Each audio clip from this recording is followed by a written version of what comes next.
She gave away the last piece of food she owned to a stranger's child and smiled like it cost her nothing. Nobody in that town knew her name. Nobody asked. For 3 years, Marin Holt fed an entire frontier town through drought, debt, and disaster, and not one person thought to wonder if she ever went hungry herself. Then a cattle rancher passing through on a Tuesday night watched her hand over her only meal and asked one question that changed everything. What happens next will break your heart before it rebuilds it. Stay with me until the end. Hit that like button and drop a comment telling me what city you're watching from. I want to see how far this story travels. The town of Black Hollow had a way of chewing through people. It didn't do it violently, not most of the time. It did it the slow way, the way drought does, the way debt does, the way years of hard living stack up until a person looks in a piece of broken mirror one morning and doesn't quite recognize the face staring back. Black Hollow sat at the edge of a wide, flat nothing in the middle of cattle country, the kind of place that appeared on no traveler's map by choice and existed on every rancher's ledger as either salvation or ruin depending on what season it was and how desperate things had gotten. The main street was dust. The outlying land was dust. Even the sky, most days, had the pale, exhausted color of dust.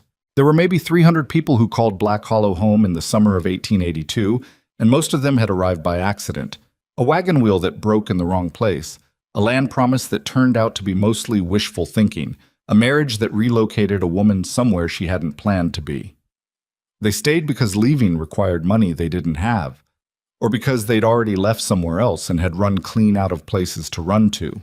The Hollow's Hearth was the only proper eating establishment in town. It occupied a long, low building just off the main drag, wedged between a farrier's shop that smelled permanently of scorched hoof and a dry goods store that was perpetually 2 weeks from closing. The hearth wasn't fancy.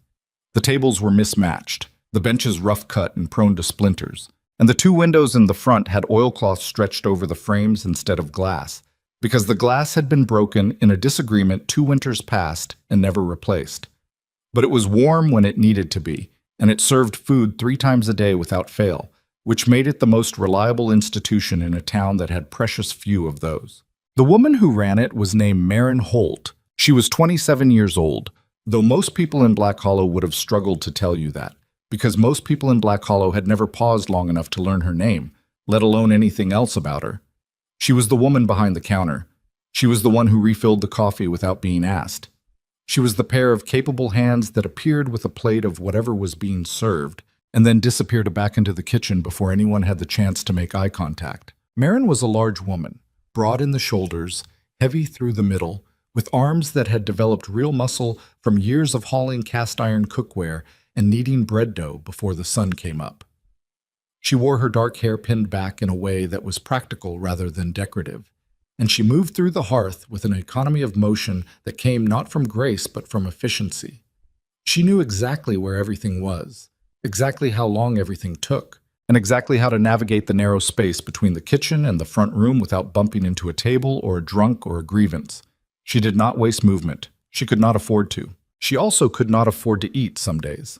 Not properly. The hearth's owner, a man named Dolph Cassidy, who had hired Marin 3 years ago and paid her a wage that hadn't changed since, lived in the back room and involved himself in the operation primarily when something went wrong that he felt like blaming on somebody. He kept the accounts in a leather-covered ledger that Marin suspected had not been updated accurately since sometime the previous winter, and he had a habit of telling her the supplies were low when in fact they were not, and that the revenues were slim when she had been watching the coins go into the tin box all week. She didn't push on it. She needed the position. The position came with a cot in the kitchen storeroom, which was ugly and small and smelled of dried onion, but it was a roof and a lock on the door, and she had learned not to take either of those things for granted. What Dolph did not know, or perhaps did not care to know, was that Marin routinely stretched supplies in ways he never noticed. She made broth from bones that most cooks would have thrown out. She baked bread in quantities that allowed her to skim a small portion for the following day's use.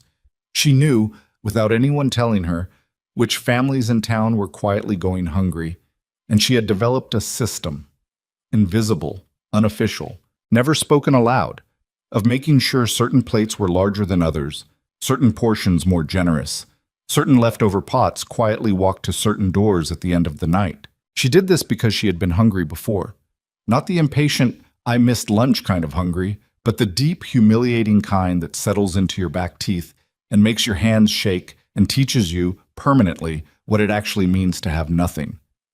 She did not talk about it. She didn't see the point of talking about it. The summer of 1882 was the third year of the drought.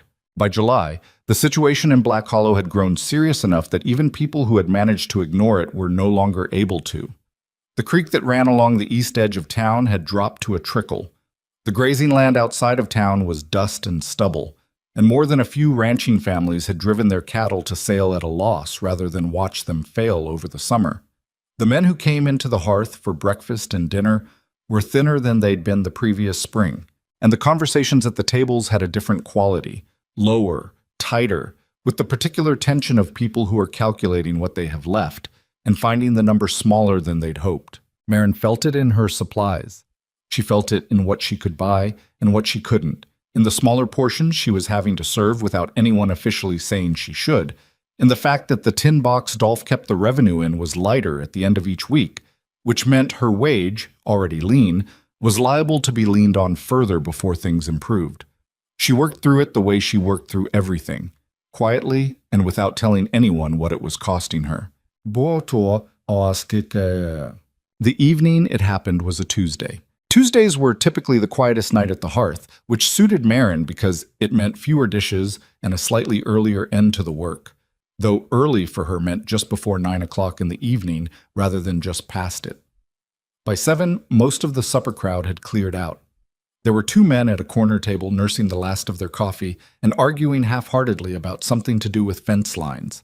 A young couple near the front had just finished eating and were lingering in the way people do when they don't particularly want to go back to wherever they're going back to. Marin was clearing the counter when she heard the door. She didn't look up immediately.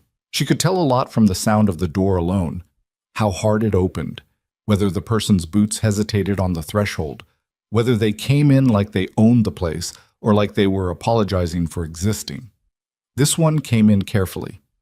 A pause on the step, then a deliberate crossing of the threshold, as though the person had made a considered decision to enter rather than simply doing it on momentum. She looked up. The woman who came in was named Agnes Pruitt. Marin knew her the way she knew most of the people in Black Hollow, not from conversation, but from observation. Agnes was a widow, somewhere in her late 30s, with the look of a woman who had been pretty once and was too tired now to remember it.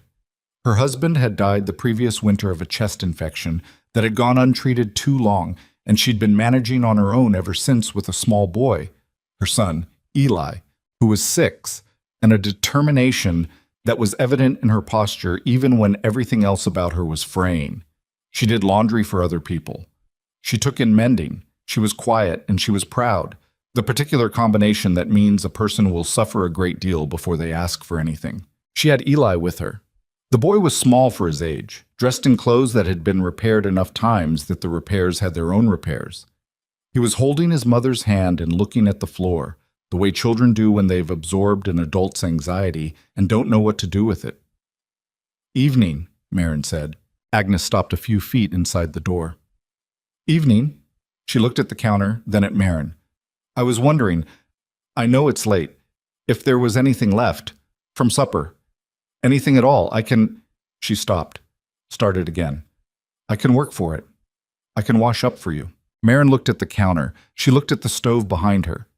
The supper service had been thin, and what hadn't sold had mostly been consolidated already. Half a pot of bean soup ladled into a jar, a small portion of salt pork, and 1 piece of cornbread. The cornbread was Marin's.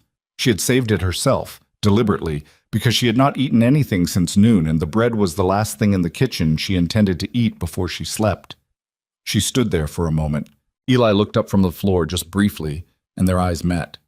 The boy wasn't performing anything. He wasn't asking. He was just looking at her with the clear, uncomplicated eyes of a child who was hungry and had no way to fix it. Marin turned back to the counter. "Sit down," she said. "Both of you." She ladled the bean soup into 2 bowls.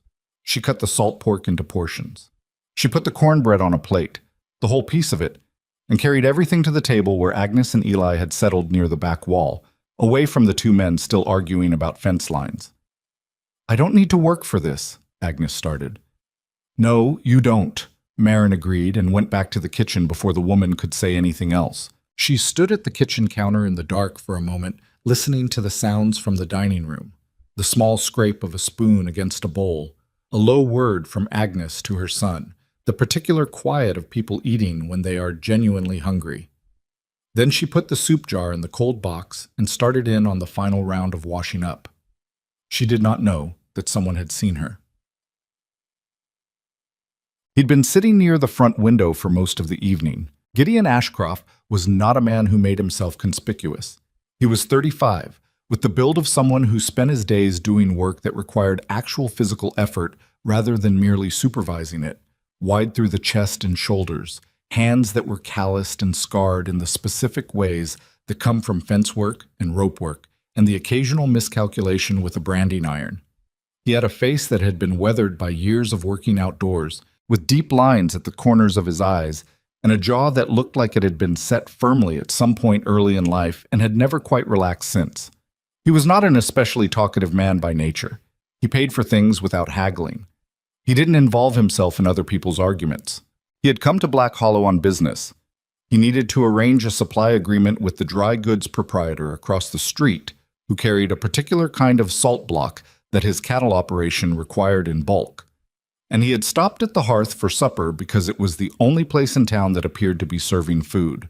He'd eaten a quiet meal of bean soup and salt pork, and had lingered longer than he normally would have because the coffee was better than he'd expected, and because he was, truthfully, not looking forward to the ride back to Carter Ridge Ranch in the dark. He had been nursing his third cup of coffee and looking at nothing in particular when the door opened and the widow came in with her son.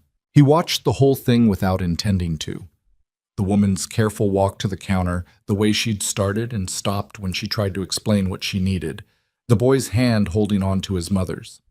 And then Marin, the cook, the woman he'd barely registered beyond the fact that she kept the coffee hot, appearing from the kitchen with bowls and a plate and arranging everything on the table with a matter-of-factness that suggested she was doing something ordinary rather than something that cost her. He noted the plate with the cornbread on it.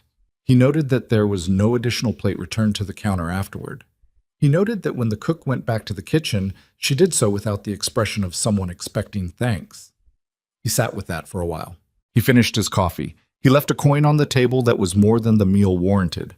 He was pulling on his coat when the woman, Marin, came back through from the kitchen with a clean rag over her shoulder and started wiping down the counter. "Excuse me," he said. She looked up. Not warily, exactly, but with a kind of neutral preparedness, the look of someone accustomed to requests at inconvenient moments. "Kitchen's closed," she said. Not unkindly, just stating a fact. "I don't need anything from the kitchen," Gideon said. He stood for a moment, working out how to say the thing he wanted to say without making it strange. "That was a kind thing, what you did." Marin was quiet for a beat. She looked at the rag in her hand, then back at him. "I had extra," she said. He didn't argue with her about it. He had been watching long enough to know she hadn't had extra, but he also understood that she had said what she'd said because she did not want to be made into anything particular by what she'd done, and he respected that. "I'll take your word for it," he said. She went back to wiping the counter. He almost left then. He had one hand on the door when something, he couldn't have explained what exactly, made him stop. He turned back. "What is your name?" he asked. She stopped wiping, just stopped, with the rag against the counter, and looked at him in the way a person looks at something unexpected. Not frightened, just surprised, the way you're surprised by weather that comes from the wrong direction. No one had asked her that in a very long time. People in Black Hollow knew her the way they knew the counter and the bench and the tin coffee cups. They'd stopped seeing her as a person who required a name. "Marin," she said. "Marin Holt." He nodded, like he was filing it somewhere. "Gideon Ashcroft," he said. "Carter Ridge Ranch." "I know the name," she said. The ranch. She'd heard it mentioned at tables, the way she heard most things, incidentally by people who weren't thinking about whether she was listening. Carter Ridge was one of the larger cattle operations in the county, or it had been before the drought started working on it the way the drought was working on everything. "It's a long ride in the dark," Gideon said. "Good coffee. Better than I expected." "I buy the better beans," Marin said. "Dolph doesn't know." Something shifted in his expression, Not quite a smile, but adjacent to one. Good thinking. You should go, she said, if you've got a long ride. I should, he agreed. He stood there one more moment, with the door half open and the warm air from outside coming through against the cooler air of the room. Good night, Marin Holt. Good night, Mr. Ashcroft. He left. She heard his horse outside, then the hoofbeats moving away from the building, south toward the Carter Ridge Road. She stood at the counter for a moment after he was gone. She couldn't have said why it stayed with her. It was just a name exchange. People exchange names all the time. But she had stopped being asked for hers somewhere in the last 3 years, and the question had landed differently than she expected. Not painfully, just with a kind of weight she hadn't anticipated, like a stone placed deliberately rather than dropped. She picked up the rag and went back to work. He came back in the morning. Marin was in the middle of the breakfast service. 6 men at tables, Dolph somewhere in the back pretending to do accounts, and a bacon situation on the stove that required her attention, when the door opened and Gideon Ashcroft walked in. He took the same seat he'd occupied the previous evening, near the front window, and waited. She got to him eventually, when the bacon was settled and the 6 men had their orders. Coffee? She said. Please. She poured it. She was about to move on when he said, Can you sit for a moment? She looked around the room. 6 men eating. Dolph not present. I can stand, she said. For a minute. He nodded. He had both hands around the coffee cup, and he looked at her with a directness that was not aggressive but was not comfortable to be on the receiving end of either.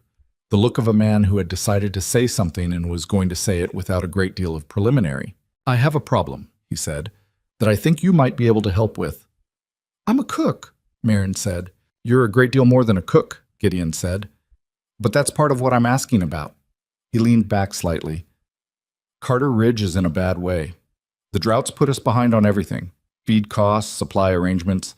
The kitchen at the ranch has been barely functional since my housekeeper left in the spring. I've got 8 ranch hands and a foreman who've been eating whatever can be thrown together, which mostly means salt pork and regret. That's not a kitchen problem, Marin said. That's a supplies problem.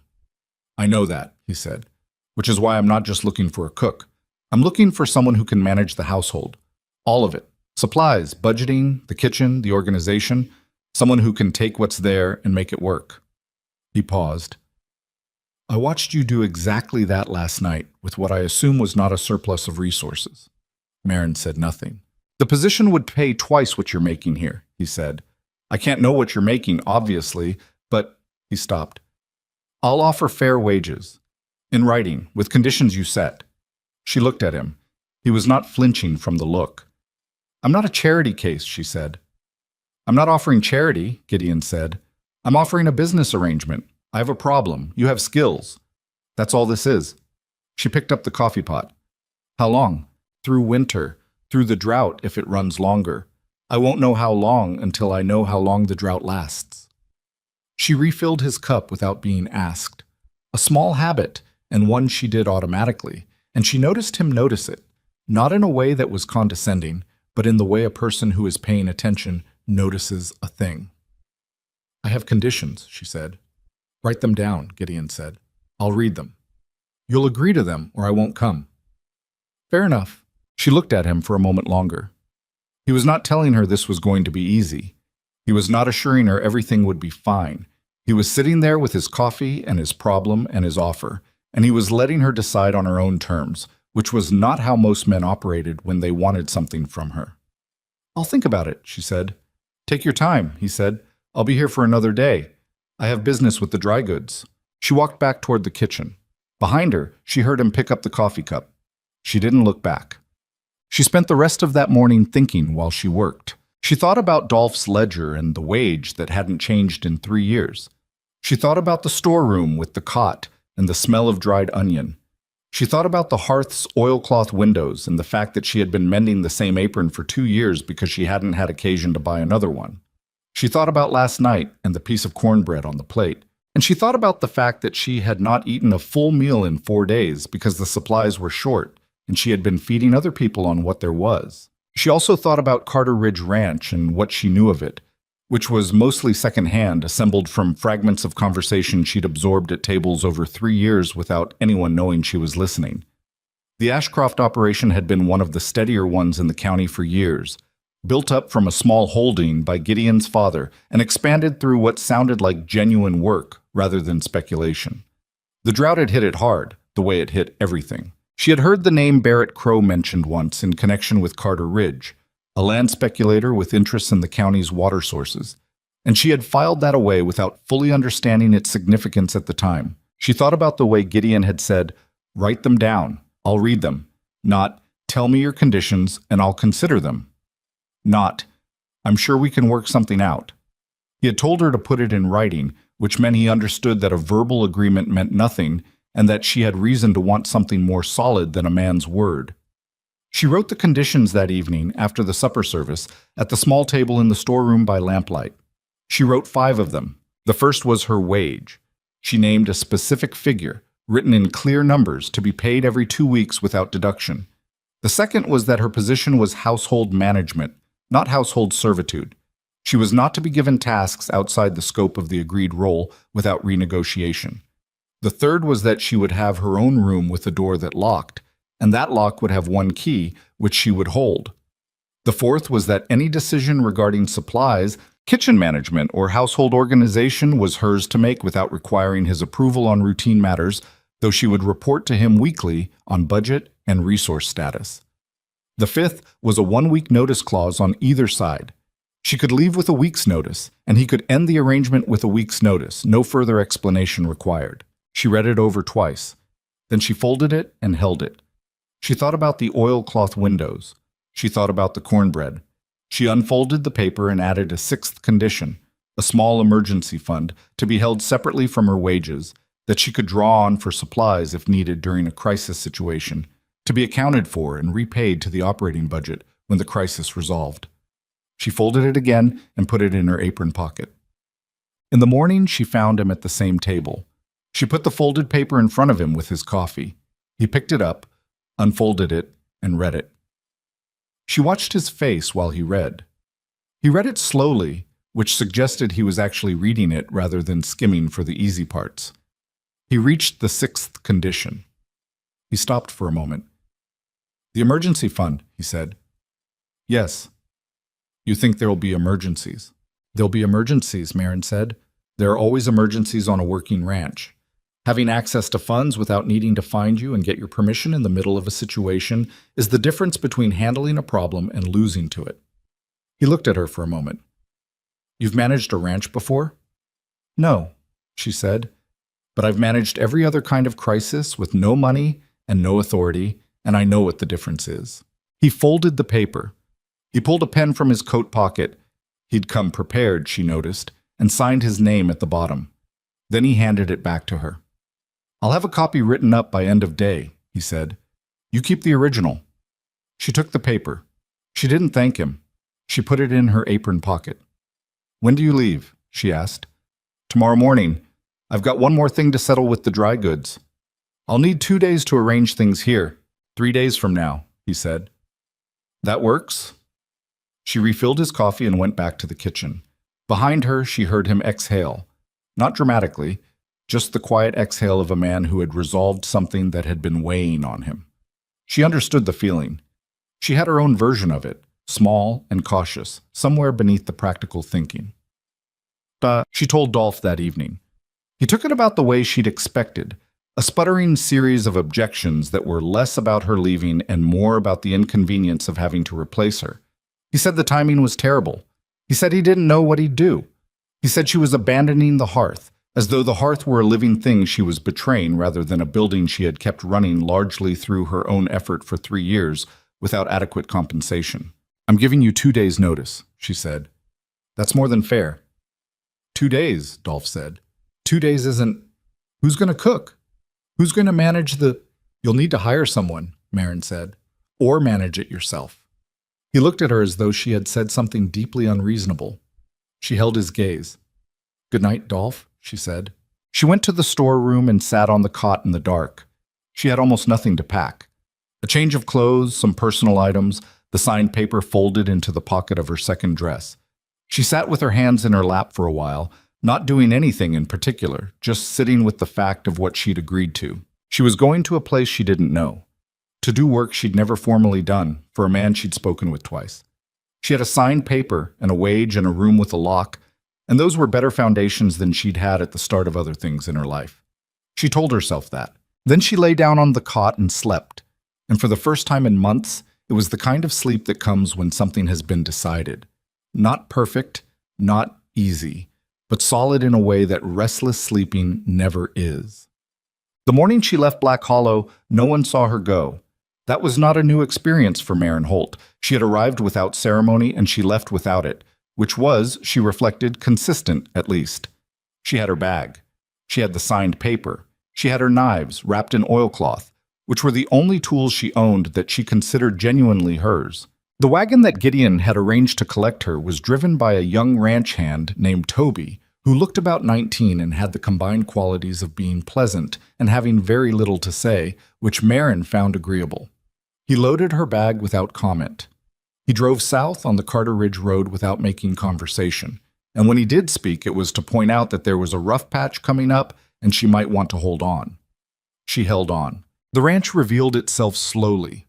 First the fence line, then the outbuildings, then the main house coming into view above the flat line of what had once been grassland and was now more honest about being primarily dirt. The house was big and functional, 2 stories, built without particular attention to elegance, but with clear attention to durability. There were barns to the east, a bunkhouse further along, and a series of outbuildings in various states of maintenance. The land stretched out behind everything in the particular way of cattle country, wide, open, and honest about how much of its sustenance depended on rain that was not currently falling. Gideon met her in the yard. He looked the same as he had in the hearth. Same set to the jaw, same directness of gaze, same economy of movement. He was wearing work clothes, not the slightly better version he'd worn in town. "The house," he said, gesturing toward it. "I'll show you through." "I'll find my own way through," Maren said.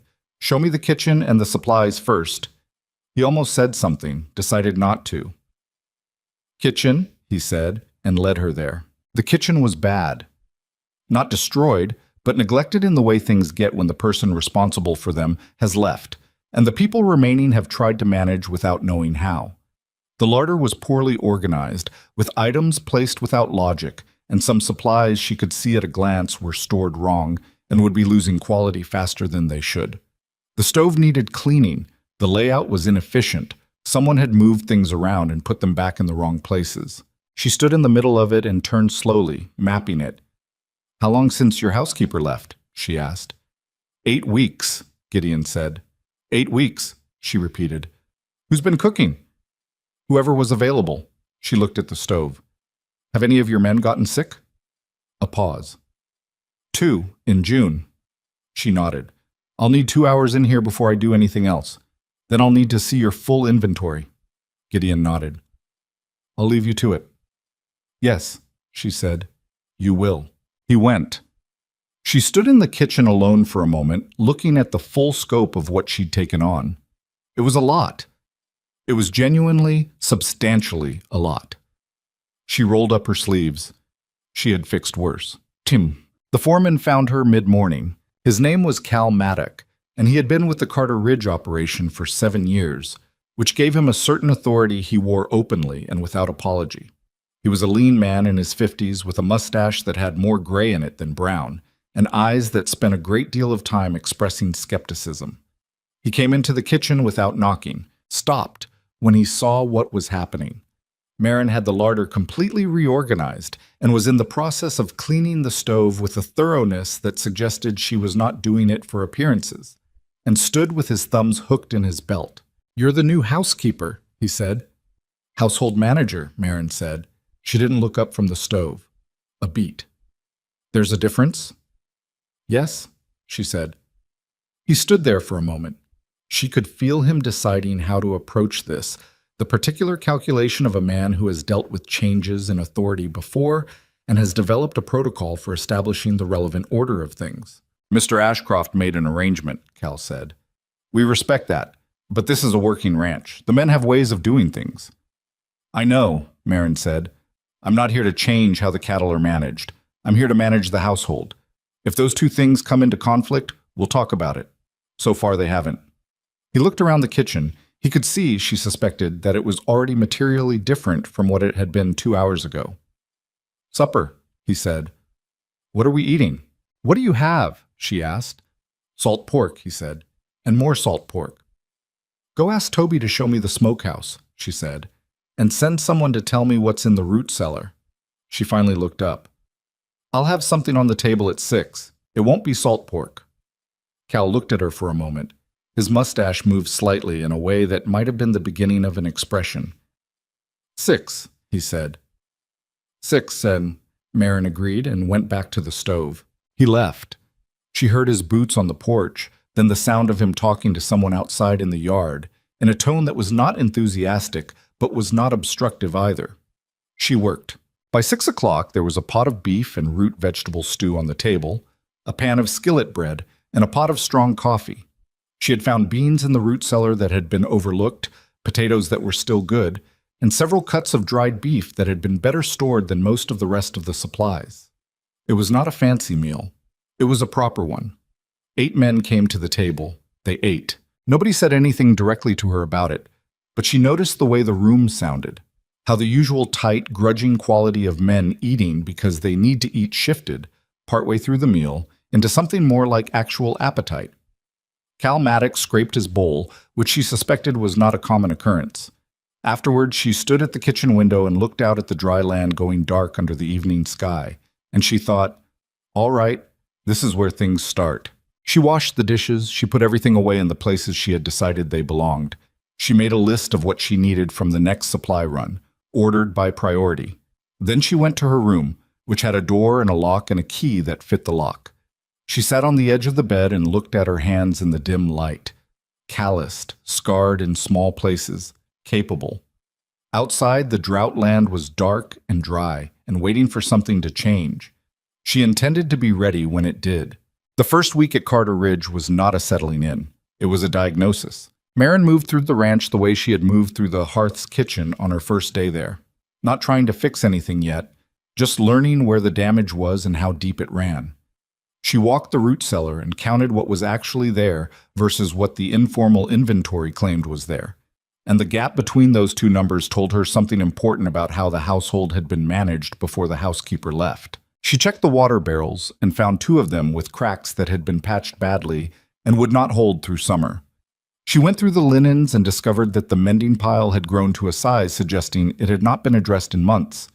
She noted which of the outbuildings leaked, which of the pantry shelves were pulling from the wall, and which of the kitchen tools were missing handles or had been replaced with improvised versions that worked poorly. None of this she reported to Gideon immediately.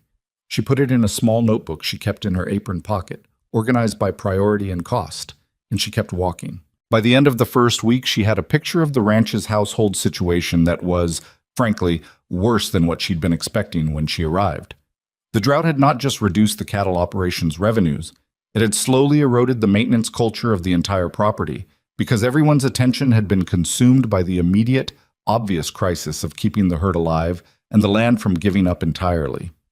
The house and its workings had become the thing that could wait, and they had been waiting long enough that waiting had become the default. She sat down with Gideon on Friday evening. He was at the desk in his office, which was a plain room off the main hallway, with a window that faced west, and a desk covered in papers that had the organized chaos look of a man who knew where everything was, but could not have explained the system to anyone else. He looked tired. He had the particular tiredness of someone who had been managing a crisis so long it had started to feel like weather, just a condition of existing, something you moved through rather than something you solved. She put her notebook on the desk. "Sit down," she said. He looked up. A slight pause.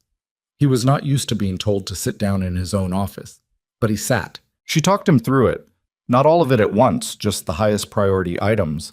The water barrels, the pantry shelving, 3 specific supply gaps that were going to become serious problems within a month if not addressed, and a structural issue with the smokehouse door she'd found on her 3rd day that was letting in enough air to affect the curing process. He listened without interrupting.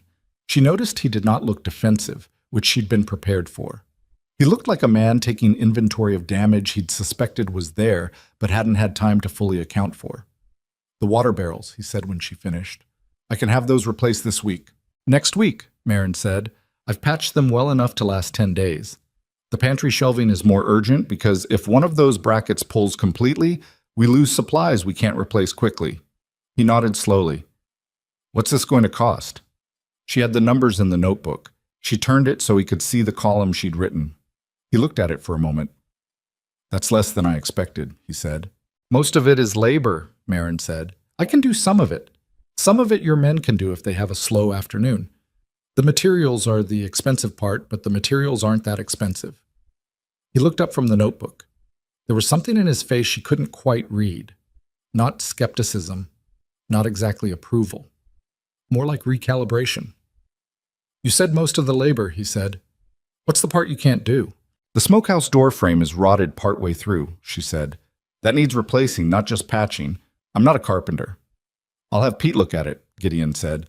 "He does decent woodwork." "Good." She took the notebook back. She was standing to leave when he said, "Is that everything?" "No," she said, "but it's everything that can't wait." The men were the slower problem. The water barrels and the shelving and the smokehouse door could be addressed by identifying the issue and applying the appropriate fix, which was the kind of problem Marin understood how to solve. The men were a different category. Not hostile, most of them. More like uncertain, in the way that people get uncertain when someone new comes into a space they've occupied for a long time and begins changing the arrangement. Cal Maddock was the clearest example. He had stopped being actively skeptical after the first supper, because the evidence against skepticism had accumulated too quickly for him to maintain it without looking foolish. But there was still a quality in how he interacted with her, a slight formality, a careful way of not quite acknowledging her authority even when he was technically complying with it. He did not ignore her requests. He also did not treat them as the natural order of things. He treated them as accommodations. She let it be. She had learned in the years at the hearth that there was a kind of respect that couldn't be argued into existence. It had to be built, and it was built out of evidence, not out of declarations. You could tell a man you deserved to be taken seriously until you ran out of breath, and it would change nothing. Or you could do the work and let him arrive at the conclusion himself, which took longer but tended to stick. She focused on the work. The kitchen was the center of it. Every morning she was up before the ranch hands, fire started, something substantial in the works before the first sounds of boots on the bunkhouse steps. She had reorganized the larder in the first week so that she could put her hands on anything she needed without looking. Salt, flour, lard, dried goods, the glass jars of preserved items that the previous housekeeper had left, and that Marin had sorted and dated and arranged by what would expire first. She built meals around what the drought had left them. Beans and dried beef and whatever the kitchen garden could still produce, which wasn't much but was more than it looked like if you knew how to work with it. The kitchen garden was its own project. She found it on her second day. A plot behind the house that had clearly been somebody's careful work at some point in the past and had since been allowed to go to struggle. The drought had hit it hard, as it had hit everything, but she could see the bones of it were still good. The soil had been well prepared originally. Some things had survived. Tough herbs, a row of onions that had gone partly wild, some bean plants that were more determined than they had any right to be. She started spending an hour in the garden each morning before the breakfast service. She watered it from the barrel nearest the house, measuring carefully, not using more than she could justify. She pulled what was past saving and made room for what wasn't. She planted seeds she'd brought from Black Hollow. She'd thought to do that before she left, a detail that had turned out to matter. And she set up a rough shade structure for the most heat-sensitive plants using old burlap and rope. Toby, the young ranch hand who'd driven her wagon in, started helping with the garden after about 2 weeks. He didn't ask permission, and she didn't require it. One morning, she looked up from where she was working, and he was just there, digging out a section she'd been planning to expand, doing it correctly without having been told how. She thanked him. He shrugged in the way 19-year-olds do when they're pleased by something and don't want to show it. "My mother kept a garden," he said. Marin said, and handed him a packet of seeds. It was in the 3rd week that she had the idea about the neighboring ranches. She'd been thinking about supply chains. The particular problem of how to get what the ranch needed when the drought had disrupted every normal channel and made basic goods either scarce or expensive. The dry goods in Black Hollow were limited. The next town with a proper supply merchant was half a day's ride, and getting there required a ranch hand's time that Gideon was reluctant to spare from the cattle work. She started asking questions, not of the men directly. She had learned that asking men direct questions tended to produce direct answers that were accurate but incomplete, because they answered what was asked and nothing else. She listened instead to the conversations at meals and around the yard, and she built a picture of what she was working with. What she came to understand was that the ranches around Carter Ridge were all facing the same basic problem. Each of them had some things in relative surplus and other things they were short on, but no system for knowing what anyone else had. The Pollard Ranch to the north had done well with their kitchen garden and had more preserved vegetables than they could use before they went bad. The Creel family to the east had a functioning well that hadn't dropped like the others. They had reliable water but were short on dried goods. The Firth Ranch had 2 women who did excellent preservation work and would trade sealed goods for almost anything useful. She wrote it down. Then she wrote a letter. A careful one, plain and practical, explaining who she was and what she was proposing. A simple exchange system, not charity, not borrowing. A straight trade, tracked in writing, conducted on agreed terms. If you had more than you needed of something and less than you needed of something else, there was likely a neighbor with the inverse problem, and the solution was obvious if anyone bothered to organize it. She showed it to Gideon before she sent it.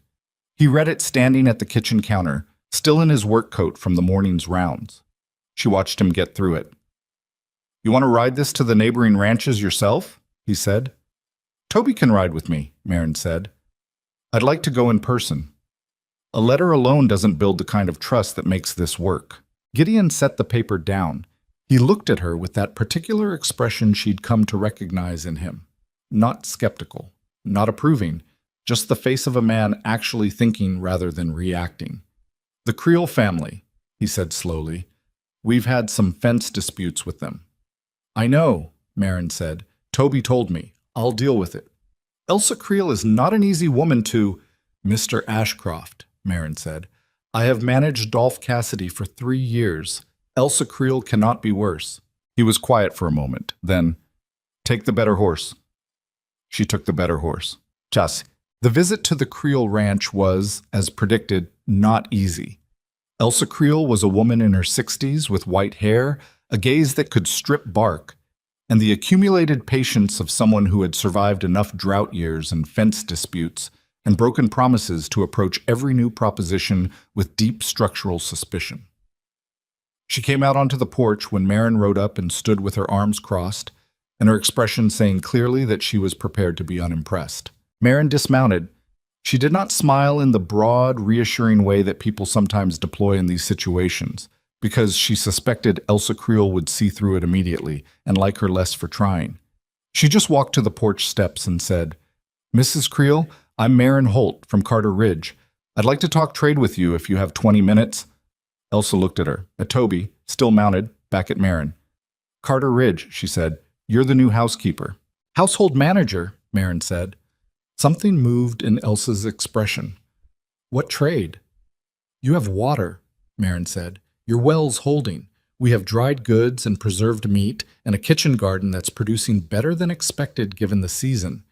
I'd like to propose a regular exchange, scheduled, written, specific quantities on both sides so there's no confusion and no sense that anyone's being taken advantage of."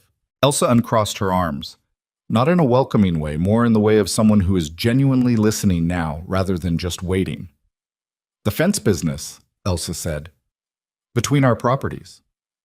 "I'm not here about the fence," Marin said. "Basically, that's between your husband and Mr. Ashcroft, and frankly, it sounds like it's been going on long enough that neither of them is going to resolve it quickly. This is separate." Elsa looked at her for a long moment. "Come inside," she said finally. "I'll make coffee." The coffee was bad, much worse than Marin's, which she did not mention, and they sat at Elsa Creel's kitchen table for 40 minutes and worked out the initial terms of what would become, over the following months, a trade arrangement that covered 5 neighboring ranches and involved enough people that it developed its own informal schedule and its own set of understood rules. When Marin left the Creole Ranch that afternoon, she had a written agreement in her notebook, a handshake from Elsa that felt like it meant something, and the particular satisfaction of a thing done well that had been genuinely difficult to do. She liked you, Toby said as they rode back. She respected the deal, Marin said. That's not the same thing, and it's enough. It was Cal who came to her first. She was in the kitchen in the early afternoon of a Wednesday, working on the week's bread. She had established a baking schedule twice a week that the men had begun treating with a reliability they hadn't shown about many other things. Cal appeared in the kitchen doorway, hat in his hands, which she had noticed was his equivalent of a white flag. "The men want to know," he said, "if there's going to be cobbler on Sunday." She looked up. "What?" "Cobbler. Last Sunday you made that dried apple cobbler and Hatch has been talking about it since Monday." Cal cleared his throat. "So they wanted to know." She looked at him for a moment. "Tell them it depends on whether there are enough dried apples left, which depends on whether anyone's been getting into the pantry after hours, which has happened twice this week." Cal's jaw tightened slightly. "I'll speak to Hatch." "I know it's Hatch," Marin said. "Tell him if he asks me directly instead of just helping himself, I'll save him a portion." Cal stood there for a moment with his hat in his hands. Then he said, with the tone of a man making a concession he hadn't planned on, "You've turned this kitchen around. I want you to know that's been noticed." She kept working the dough. "Thank you, Cal." "The men are eating better than they have since I've been here," he said, "and the supplies are holding better than they should given the season. I don't know what you're doing differently, but it's working." "I'm not wasting anything," Marin said, "and I'm getting better prices on the exchange trades than we were getting at the dry goods because I'm offering things they actually want instead of just money." Cal turned his hat in his hands. "The Creole trade. That was your idea." "Yes. Elsa Creole," he said. "That woman doesn't deal with people she doesn't trust." "I know," Marin said. "How did you manage it?" "I told her the truth," Marin said, "about what we had and what we needed and what I was proposing. I didn't oversell it, and I didn't waste her time." She looked up. "Most people respond to being treated like they're smart enough to understand a straightforward proposal." Cal looked at her with the expression of a man updating something internally. "Sunday," he said, "the cobbler." "If Hatch stays out of the pantry," Marin said, "tell him I said so directly." Cal put his hat back on. The ghost of something, maybe, possibly, the beginning of actual regard, crossed his weathered face. "I'll tell him." Gideon watched all of it and said very little. He was not an intrusive man by nature. He did his work, he made his decisions, he dealt with the endless cascade of problems that a working cattle ranch in a drought year produces, with a reliability that told Marin he had been dealing with hard things for a long time and had developed his own protocols for it. He came to meals, he paid attention to what was on the table without making a production of it, and occasionally he stopped in the kitchen doorway in the morning, in that brief window between his first cup of coffee and going out to the day's work. "The pollard trade," he said one morning, "the preserved vegetables. How much are we getting in the first exchange?" "Enough to extend the winter supply by 3 weeks if we're careful," Marin said, "in exchange for 10 pounds of the dried beef and 2 pounds of the salt." He nodded slowly. "That's a good trade for us." "It's a good trade for them too," Marin said. "That's the point. If it stops being good for them, they stop doing it." He looked at her over his coffee cup. "You understand how people decide things," he said. "I listen," she said. "People tell you how they decide things if you listen long enough." He finished his coffee. He set the cup on the counter, always the same spot, which she had noticed and filed as one of those unremarkable details that accumulates into a picture of a person. "The Firth Ranch is coming in on the network?" he asked. "Day after tomorrow," Marin said. "Clara Firth is driving over herself to see the setup." Gideon set down his cup. He looked out the kitchen window at the dry land, at the pale sky above it, at the cattle visible in the far distance moving slowly in the early heat. "I brought you here to manage a kitchen," he said. It was not an accusation, more like a statement of how things had started. "I know," Marin said. "This is considerably more than a kitchen." "Yes," she said. He picked up his hat from the hook by the door. He put it on, pulled it to the right angle, and she had noticed he always did that, always adjusted it precisely, an automatic gesture that suggested he'd worn hats for a long time in conditions that required them to be on exactly right. Clara Firth is particular, he said, about who she deals with. I know, Marin said. Elsa Creel told me. Something in his expression shifted. The closest thing she'd seen to actual surprise from him. Elsa Creel told you. We've been writing letters, Marin said. She has useful information about the county, and she's more forthcoming in writing than in person. He stood in the kitchen doorway for a moment longer than usual. She couldn't read exactly what was behind the expression, not the careful consideration she'd come to know, something adjacent to it, something slightly warmer. Good morning, Marin, he said. Good morning, Mr. Ashcroft, she said, and turned back to the stove. By the end of her first full month at Carter Ridge, she had made the kitchen function the way she needed it to. The food-sharing network involved 4 ranches and was showing results that were measurable. Supply costs down, the variety and quality of meals up, and a reduction in the particular low-level desperation that comes from feeling like you're running out of things with no alternative in sight. The men had stopped treating her like an experiment. Cal's threshold had been crossed somewhere around the 4th week, she thought, though she couldn't point to a specific moment. It was gradual, the way real changes usually are. He started coming to her with questions about supply timing when it affected the work schedule. He started including her name in morning discussions about the day's plans without the slight formality that had characterized the early weeks. He did not apologize for the skepticism, and she did not require him to. Hatch, the ranch hand who'd been raiding the pantry, appeared in the kitchen doorway one afternoon with his hat in his hand, not unlike Cal's posture, and said, I wanted to ask directly, about Sunday. Cobbler, Marin said. Yes, ma'am. She looked at him.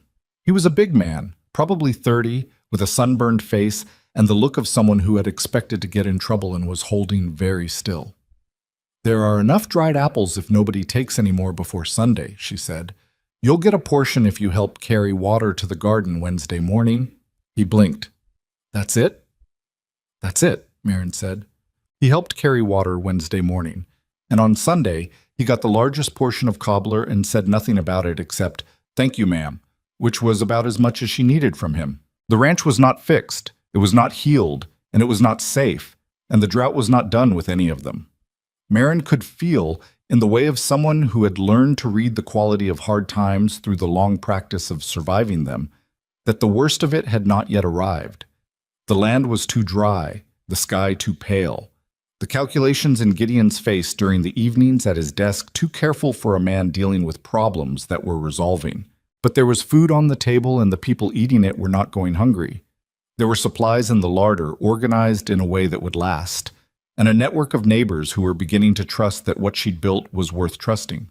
And there was a room with a lock and a key that fit the lock, and she went to it every night and sat on the edge of the bed and wrote her notes for the following day. It wasn't settled. Nothing about the situation was settled, but it was holding, which was more than it had been doing when she arrived. That, for now, was the work. The letter arrived on a Thursday morning, tucked between a supply invoice and a notice from the dry goods in Black Hollow about a price adjustment on salt blocks. Marin found it on his desk in Gideon's office when she went in to leave the weekly supply report, the way she did every Thursday. She wasn't in the habit of reading his correspondence. She had no interest in it and no right to it. But the letterhead caught her eye because it was not the kind of letterhead that appeared on ordinary business.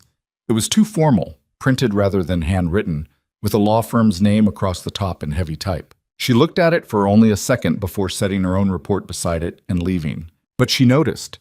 Gideon came in from the morning rounds at his usual time, and she heard him in the office for longer than usual. She was working bread dough at the kitchen counter, and she kept working it, steady rhythm, not listening for anything particular. When he came through to get his second cup of coffee, his face had the look she'd been watching develop over the past few weeks.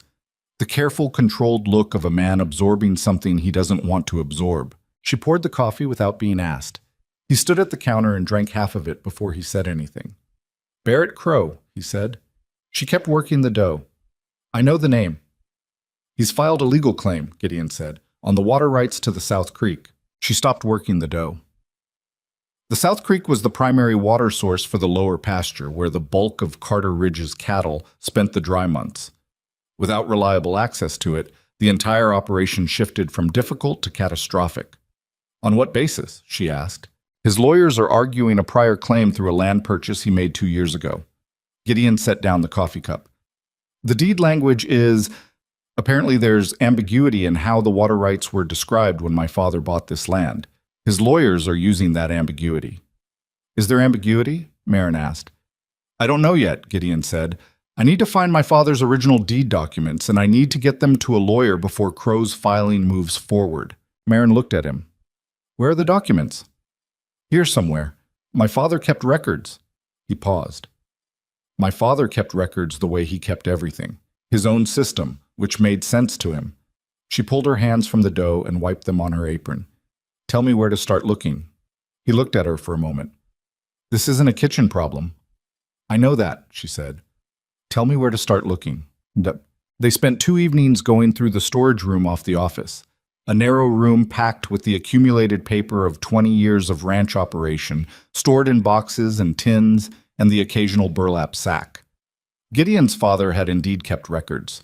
He had kept everything, which was both better and worse than the alternative. There were receipts from the 1860s nested between land survey notes from the 1870s, and none of it was organized in a way that yielded its contents quickly.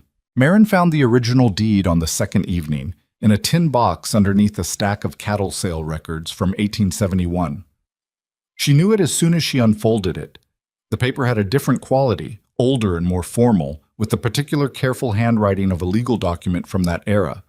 She read it through twice. Then she read the relevant section a third time. Here, she said. Gideon took it and read where she was pointing. She watched his face move through the language, watched him find the same sentence she'd found. The water rights attached to the southern boundary, he said slowly, reading, including all natural watercourses flowing through or adjacent to said boundary. Adjacent, Marin said. The creek runs along the boundary, not through it. The word adjacent covers it. He kept looking at the document. Crow's lawyers are going to argue the language is ambiguous. It's not ambiguous, Marin said.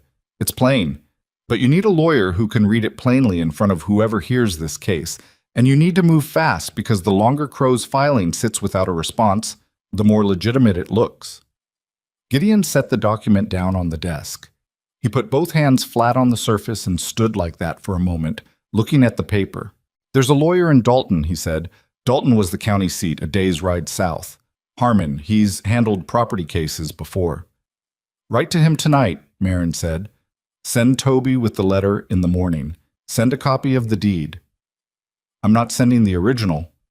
No, she agreed. I'll copy it out by hand tonight. The copy goes with Toby. You keep the original somewhere better than a tin box. He looked up from the desk. You write a clear enough hand for a legal copy? I write a clear hand, Marin said simply. Sit down and write the letter to Harmon. I'll start on the copy. She sat at the kitchen table after supper with the deed and a clean sheet of paper and copied it out in her careful, precise script. The hand of someone who had taught herself to write well because she had understood early that legibility was a form of credibility. It took her an hour and a half. When she was done, she compared it word by word against the original, found one transcription error in the third paragraph, corrected it, and recopied that section. By the time she put down the pen, it was past 11 and the ranch was quiet. She sat in the kitchen in the dark for a while, thinking about Barrett Crow and what she knew about him, which was mostly assembled from the same kind of ambient information she'd been collecting since she arrived, fragments at the table, things Elsa Creel had mentioned in her letters. The particular way men's voices dropped when his name came up, which was always a useful indicator. Crow was a speculator. He had interests in land and water across 3 counties, acquired during the drought years when the value of reliable water had outpaced the value of the land itself. He was not a rancher. He did not work land. He worked the legal and financial structures around land, and he was evidently skilled at it. The fence dispute between the Ashcrofts and the Creels, she had learned, had not started spontaneously. It had been quietly encouraged by a third party who stood to benefit from the 2 ranches being in conflict with each other rather than in cooperation. She had not told Gideon this yet. She was still working out how certain she was of it. She put out the kitchen lamp and went to bed. Well, the cattle problem arrived before the legal one was resolved. It started as a water issue. The South Creek, whose access was now legally contested, had been the reliable fallback for the lower pasture herd. With the claim filed and the situation unclear, Gideon made the decision to move the lower pasture cattle north to the upper range before Crow's lawyers could use the situation to push for an injunction. It was the right call, and everyone knew it, but moving 300 head of cattle across difficult terrain in drought conditions, with reduced staff and reduced water, was not a right call that felt like one. Cal organized the drive. He was good at it. Marin had come to understand that Cal Maddox's skepticism was the flip side of genuine competence. He was a man who set high standards because he met them himself. He had 6 men for the drive, including Toby, and the plan was 3 days out and back if the terrain cooperated. The terrain did not cooperate. On the second day of the drive, the lead section of the herd reached a dry wash that the maps showed as crossable and found it wasn't. A flash flood 2 weeks prior had undercut the eastern bank and left a drop that cattle couldn't navigate safely. The detour added 6 miles and a full day, which meant the animals were in worse condition when they arrived than anticipated, and 2 of them didn't make the crossing well and had to be dealt with, which was the kind of loss that in a normal year was a setback, and in this year was something worse. Cal sent Toby back with a note. Marin read it before Gideon did because she was in the office when Toby arrived, red-faced and dusty, and Gideon was out in the north field. She read it, assessed the situation, and started calculating. When Gideon came in, she had already adjusted the supply plan for the returning men and animals, identified the water allocation issue, and written a note to the Creole Ranch requesting emergency water access under the terms of the existing exchange agreement, the first time the emergency provision had been invoked, which she'd had the foresight to build into the original terms. She handed Gideon the note from Cal and her own revised plan simultaneously. He read both. His jaw was tight in the way it got when he was absorbing bad news without reacting to it yet. "The 2 head," he said. "I know," Marin said. "I'm sorry." "What's the water situation when they arrive?" "Managed," she said. "Elsa Creel is sending 2 barrels tomorrow morning. It won't be comfortable, but the animals will be all right." He set both papers down. He looked at the ceiling for a moment, which she had learned was something he did when he was working through options, rather than just reacting. "The Creole water," he said. "That's the agreement you set up." "Yes." "You put an emergency clause in it." "Yes." He was quiet for a moment. "When did you put that in?" "When I wrote the original proposal," she said. "Droughts create emergencies. A supply agreement without an emergency provision isn't much of an agreement." He looked at her with the expression she'd come to recognize. Not exactly surprise, because he had largely stopped being surprised by her, but something that was still in that family. He looked at her like a man who keeps finding that the foundation is deeper than he measured. "All right," he said. "What else do we need to do tonight?" They worked through it at the kitchen table, the 2 of them, until close to midnight. The revised supply calculations, the adjusted feeding schedule, the plan for the arriving animals. He was good to work with, she had found. He did not talk around problems or dress them up. He said what he knew and what he didn't know and what he needed, and that made it possible to work quickly. At one point he said, without looking up from the papers, "I don't know what we'd be looking at right now if you hadn't put that emergency clause in." "Don't think about it," Marin said. "I'm not," he said. "I'm just saying it." She looked at him briefly, then back at her own notes. It was the kind of statement that didn't require a response, and she didn't give one. The fire came on a Saturday. Marin was in the garden in the early morning when she smelled it. Not the clean smell of a kitchen fire or a controlled burn, the particular thick animal quality of wildfire smoke, which has a smell like nothing else because it is the smell of living landscape dying quickly. She straightened up from the bean rows and looked south. The smoke was coming from beyond the ridge. She was in the house and pulling on her boots before she'd consciously made the decision to move. She was at the bell. The iron bell hung between 2 posts in the yard that served as the ranch's emergency signal, and ringing it hard before most of the men were out of the bunkhouse. They came out fast. Cal first, then the others, still pulling on clothes. "South Ridge," Marin said. "Wind's coming north." Cal looked. He didn't argue, which meant he could see what she could see. "How far?" "Half an hour if the wind holds," she said. "Less if it picks up." Gideon appeared from the house. He'd been up already. He was often up early on days that troubled him, and the past week had been full of those. He took in the smoke, the direction, the wind, with the speed of someone making a calculation he'd made before. "Cal," he said, "get the men on the fire break on the south property line, now." "The cattle," Cal started. "After the fire break," Gideon said. "Marin." She was already moving back toward the house. "I know," she said. She knew because she had thought about this. Not with any certainty that it would happen, more the way she thought about everything on the ranch, in terms of what the worst case was and what you did if it arrived. She had a list in her notebook of what to do if fire came, written in the third week of her time at Carter Ridge, because the drought conditions made it a when not if consideration. She hadn't shown it to anyone, but she had it. She pulled the wagon around to the side of the house and started loading it. The sealed food supplies first, the water barrels, the medical tin she'd assembled in her second week when she'd inventoried the ranch's first aid materials and found them badly lacking. She sent the two youngest hands who weren't on the fire break to help her, and she directed them with the compressed efficiency of someone who has been through versions of this before. Not wildfire specifically, but the concentrated chaos of an emergency with a clock on it. The Pollard family arrived 2 hours later, having seen the smoke from their property and made the same calculation about which way the wind was going.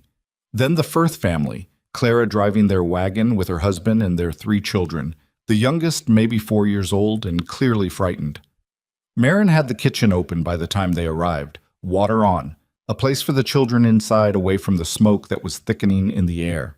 "Clara," she said, meeting her at the wagon, "get the children inside. Can your husband help with the fire break?" Clara Firth was a steady woman. Marin had liked her from the first meeting. She didn't panic and she didn't ask questions that could wait. "Yes," she said. "Where do you need me?" "Help me in the kitchen," Marin said. "We're going to have a lot of people here by afternoon." She was right about that. By midday, the ranch house had 11 adults and 6 children in and around it, from 3 different families, plus the Carter Ridge crew, rotating in from the fire break for water and brief rest. Marin ran the kitchen as a continuous operation. Water, food, burn treatment for 2 men who'd come in from the fire break with minor burns on their arms and hands. She had the medical tin open on the kitchen table, and she was not a doctor, but she had treated burns before, her own and other people's, and she knew what to do with the immediate care while waiting for anything more. Hatch came in with his left forearm blistered from the elbow to the wrist. "Sit," she told him. He sat, which told her something about the pain level because Hatch was not a man who sat easily when there was work to do. She cleaned it, applied the salve she'd had the foresight to include in the medical tin, and wrapped it with the clean cloth she'd set aside for this purpose. He said nothing through the process except once, a sharp inhale when the cleaning stung, which she acknowledged with a brief nod and kept working. "That's going to be sore for a week," she said when she was done. "The fire?" he asked. "Holding at the fire break last I heard," she said. "Cal's been sending reports in." He looked at his wrapped arm. "Didn't feel it until I stopped," he said. "Funny how that works." "That's how it always works," Marin said. She sent him to sit with the Firth children, who were scared and bored in the particular exhausting combination that frightened children produce, and to whom Hatch, to her genuine surprise, turned out to be quite good, talking quietly and showing them card tricks with a battered deck he produced from somewhere on his person. She turned back to the kitchen. The afternoon wore on. The smoke thickened and then, around 3 o'clock, began to slowly thin. The wind shifted slightly, the fire break held, and the fire crested the ridge and found nothing to grab onto in the stripped section the men had cut. It didn't go out, but it stopped moving toward the ranch and moved instead in a direction that didn't threaten anyone's property. Cal came in at 4 o'clock, face black with smoke, eyes red, and stood in the kitchen doorway. "It's holding," he said. Marin put a cup of water in his hand. He drank it in one go. "The men?" she asked. "Tired," he said. "Burns on 3 of them. Nothing worse than what Hatch has." "I know about Hatch," she said. "Send the other 2 in." "The Pollard barn caught some embers," Cal said. "East corner. They got it out, but it's going to need repair." "I'll talk to Gideon about supplies," Marin said. "Sit down, Cal." He sat. He put his elbows on the kitchen table and his face in his hands for a moment. Not crying, just the posture of a man who has been running on adrenaline for 8 hours and has briefly allowed himself to stop. She put a plate of food in front of him, and he ate it without looking up. Gideon came in at dusk. He looked worse than Cal. There was a burn on the back of his right hand that he'd been ignoring, and he had the particular hollowed look of someone who had spent a day managing other people's fear in addition to his own, which is more exhausting than most of the physical work. He sat down at the kitchen table without being invited, which was new. Maren put food in front of him. Then she sat down across from him, which was also new, and reached across for his right hand. He let her take it, which surprised her slightly. She examined the burn on the back of it. Not as bad as Hatch's, but not trivial. "This needs cleaning," she said. "I know," he said. She got the tin and cleaned it properly, and he sat still through the process with the slightly removed expression of someone who is very tired and is letting competent hands do what they need to do. She wrapped it. "The fire," he said. "It's not coming toward the ranch anymore," she said. "The Pollard barn. Cal told me," Maren said. "I'll talk to the Pollards about the repair supplies tomorrow. We'll figure out the cost." He was quiet for a moment. The kitchen was quieter now. The Firth children had finally run out of energy and fallen asleep in the back room, and most of the adults had moved to the porch or the yard in the cooling evening air. "Everyone who came here today," Gideon said. "You had food for all of them." "I had enough," she said. "It was tight." "You had the wagon loaded before the fire break was even started." She looked at him. "I had a list," she said, "in my notebook, from the 3rd week. What to do if fire came?" He looked at her for a long moment. There was something different in his face tonight. The careful, controlled quality that was his default was still there, but it was thinner, worn down by the day, and underneath it was something more unguarded. "You wrote a fire plan in your 3rd week," he said. "The drought conditions warranted it," she said. "Maren." She looked up from the medical tin she was repacking. "I want to be honest about something," he said. He said it carefully, like a man picking his way across uncertain ground. She waited. "I thought I was hiring someone to manage a kitchen and make the household work better," he said. "That was what I thought I needed." He paused. "I didn't understand what I was actually asking for until I watched you today." She was quiet for a moment. "What were you actually asking for?" He looked at the wrapped hand in his lap, then back at her. "Someone who treats every person on this property like they matter," he said. "Not because it's her job, because she's—" He stopped. "Because that's who she is." The kitchen was very quiet. Maren sat with that for a moment. She was not a person who received this kind of thing gracefully. She had spent too many years being invisible to know what to do with being seen, and there was a familiar instinct to deflect it, to say something practical, to move back toward the work and away from the feeling. But she didn't. "Hatch needed the bandaging," she said finally. "Clara Firth's children needed something to keep them calm. The men coming in from the fire break needed water and food and someone to be steady while they weren't." She looked at him. "That's not extraordinary, that's just paying attention." "Most people don't pay that kind of attention," Gideon said. She didn't have an answer for that. She put the lid back on the medical tin. Outside, the air had the strange clarity that sometimes comes after a fire day. Washed clean by the smoke, cooled by the evening, with the stars very sharp and present above the dry land. Someone on the porch was talking in a low voice. Someone else laughed, briefly. The ranch house held everyone it needed to hold. That night, Maren sat on the edge of her bed and wrote in her notebook. The tally of supplies used, the repair needs for the Pollard barn, the medical notes on each person she'd treated. She wrote it all down in her careful hand, the way she recorded everything, because records mattered, and because the habit of keeping them was the thing that let her stay ahead of crises rather than always behind them. At the bottom of the page, she wrote a single line that was not a supply note or a repair estimate or a medical observation. She looked at it for a moment, then she closed the notebook and put out the lamp. The land outside was dark and dry and still bearing the evidence of fire, and there was a legal claim being pressed on the water rights, and the drought was not finished with any of them. But the people inside the walls were fed and treated and accounted for, and the fire break had held, and tomorrow she would get up before dawn and start the coffee and think about what came next. That was enough. For tonight, that was exactly enough. The offer arrived on a Wednesday, delivered by a man Maren didn't recognize. He came to the ranch house mid-morning when Gideon was out on the North Range, and most of the hands were working. He was well dressed for the country. Not flashy, but the kind of careful that announces money without announcing it loudly. He had a soft face and a practiced manner, the kind of manner that had been refined for putting people at ease before asking them for something. Marin answered the door. "Miss Holt?" he said. He smiled in the way of someone who has rehearsed the smile. "Yes," she said. "My name is Aldous Webb. I represent the Dalton Commercial and Trade Association." He produced a card. "I wonder if I might speak with you about a professional opportunity." She looked at the card. The name on it was real enough. She'd heard the Dalton Commercial Association mentioned at tables before, a merchants' consortium that had grown considerably over the past few years as the county seat expanded. She looked at Webb, then at the card again. "Come in," she said.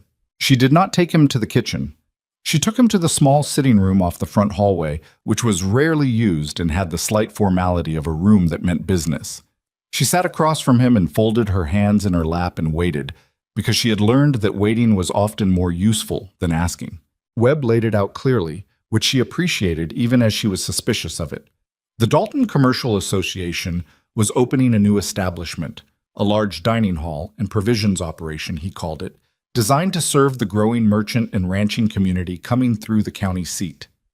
They needed an experienced manager, someone who understood both the kitchen operations and the supply logistics, someone with demonstrated ability to manage resources under pressure and he said this part carefully, someone who had a reputation for reliability among the ranching families of the county. The wage he named was nearly 3 times what she was making at Carter Ridge. She listened to all of it without her expression changing, which she had years of practice doing. "That's a generous offer," she said when he finished. "The association feels strongly about bringing the right person in," Webb said. "We've been inquiring among the ranching community for recommendations, and your name came up repeatedly." "Whose names came up specifically?" she asked. A slight pause. "Various parties," he said. "I'm not certain I'm at liberty to say which individuals." "That's all right," Marin said. "When would the position start?"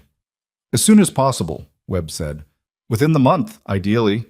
She nodded slowly, as though considering. "I'd need to think about it," she said. "I have a current arrangement here." "Of course," Webb said. "We'd expect you to honor your existing commitments." He smiled again. "Though I understand the current arrangement is temporary in nature."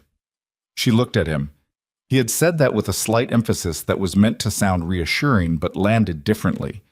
The emphasis of someone who knows more about your situation than you told them. "It is," she said. "I'll be in touch within the week." She walked him to the door. She watched him ride back down the lane toward the main road. Then she went to the kitchen, sat down at the table, and thought. She did not tell Gideon that evening. This was unusual.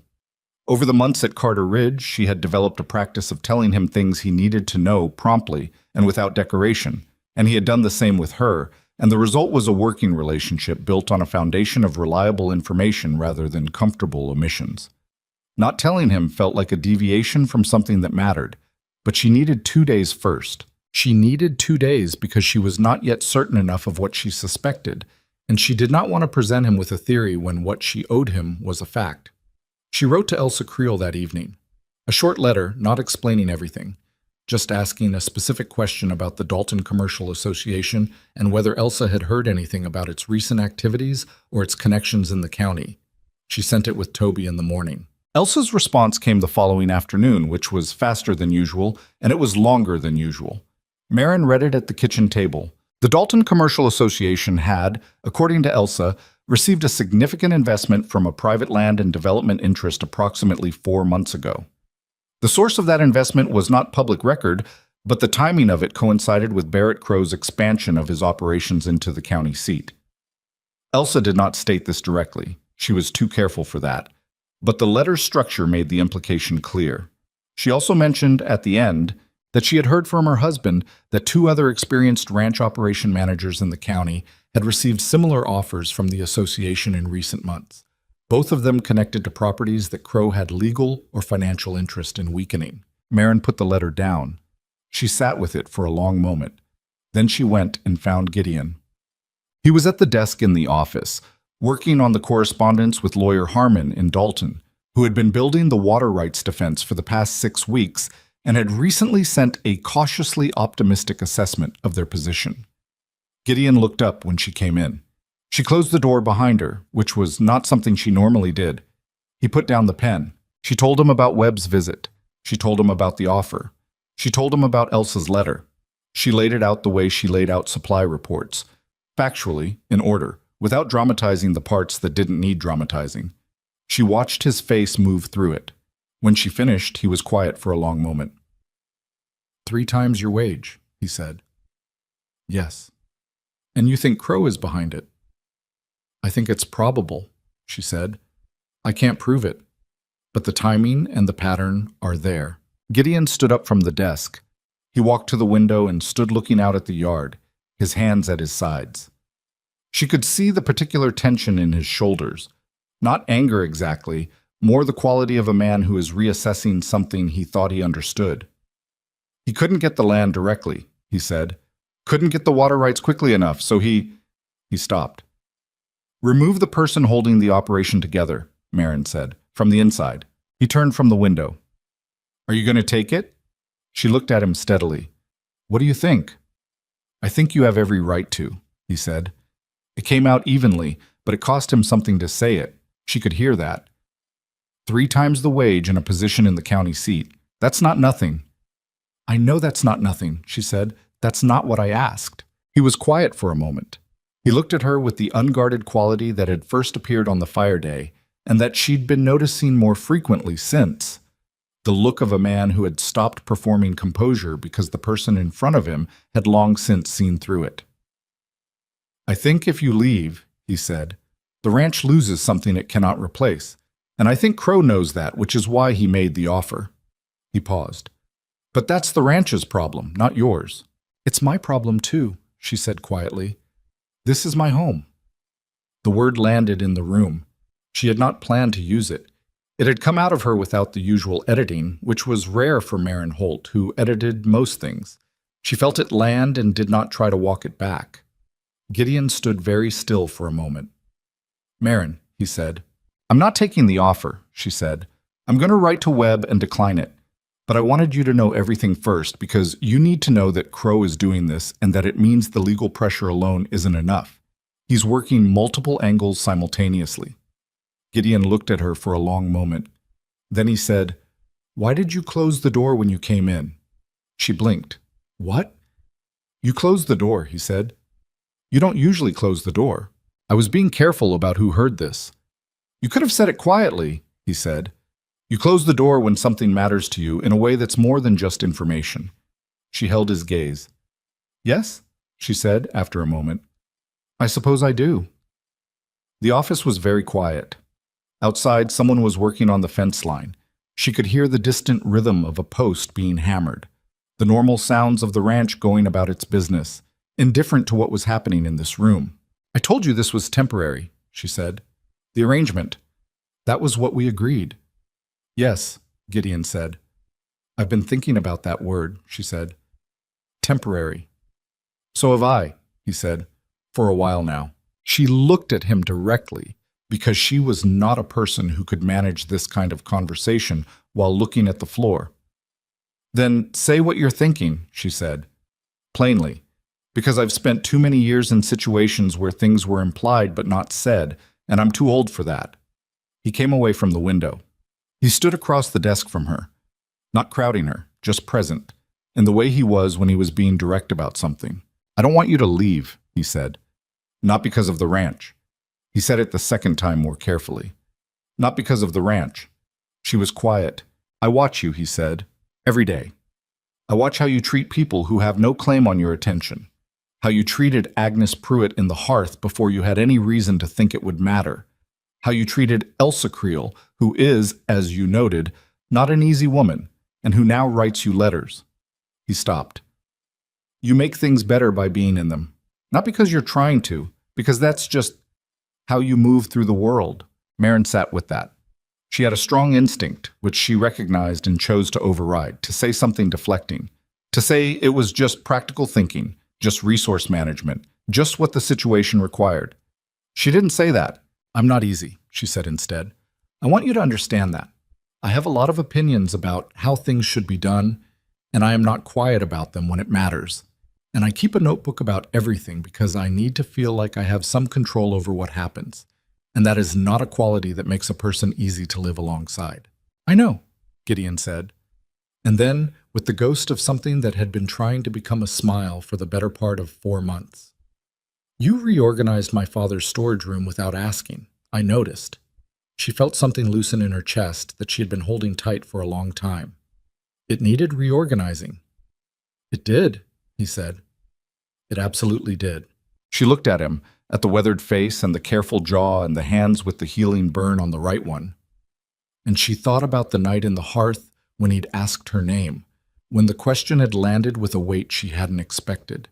She understood now what that weight had been. It had been the particular feeling of a door opening that you hadn't known was there. I'm staying, she said. I told you that already. I know, he said. I wanted to say the rest of it anyway. The rest of it, she said slowly, needed saying. She wrote to Webb the following morning, brief, polite, final.